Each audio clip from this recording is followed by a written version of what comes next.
20 কিল। শুভ তো ভালো প্লেয়ার ভাই, ভালো প্লেয়াররা কিল করে তোমরা চেক দাও। প্রত্যেকটা টি1 এর ফ্রিজ ভালো ফ্রিজ প্লেয়ার। কিছু থাকলে দিও।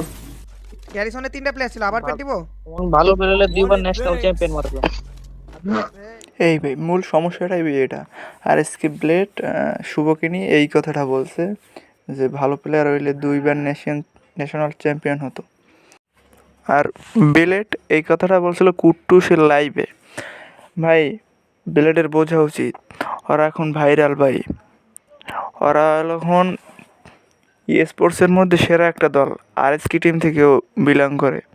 কিন্তু এখন উচিত হলো বেলেটকে যে কোনো জায়গায়, বেলেট আর শুভকে একত্রে যে কোনো জায়গায় বসাইয়া, বা অনেক অ্যাডভান্স গেমিং আছে যেমন রোস্টার, ব্ল্যাক সাকিব ভাই, আরও অনেক রোস্টার আছে, তারা যদি লাইভে কোনো সমাধান করতে পারে সেটা হবে বেটার।